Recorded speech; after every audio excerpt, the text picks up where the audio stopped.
marqué sur ces petites découvertes.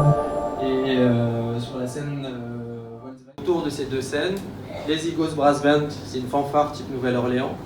J'ai dit souvent le mot Nouvelle-Orléans, mais c'est vraiment une influence que j'aime beaucoup. C'est une petite chose que nous on aimait bien, mais qu'on pensait pouvoir faire mieux en termes de organisateur du festival après 20 années.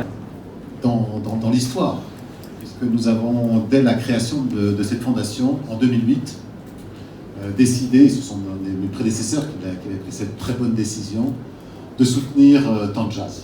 On est très très heureux que cette édition ait lieu. Après 3 années, la dernière édition était le 30 septembre 2019. Donc c'était long, trop long avant de retrouver notre public.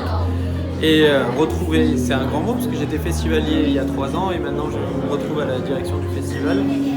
Et donc on a proposé quelque chose de légèrement différent de ce qui avait été proposé tout en maintenant les basiques, c'est-à-dire le palais des institutions italiennes, une forte touche jazz avec une programmation très relevée en termes de jazz, mais pas que, en world music, et des scènes festives pour faire plaisir aux festivaliers qui aiment bien danser, chanter, faire plaisir à Tanger.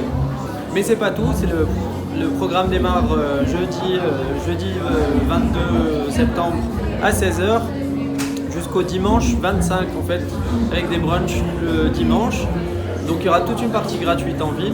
Vous avez 16h une fanfare qui démarre dans la Casbah pour voir ces magnifiques bâtiments et musées et tout ce qui a été fait pendant ces 2 années de Covid où la ville a été belle, mais elle est encore plus belle, elle rayonne.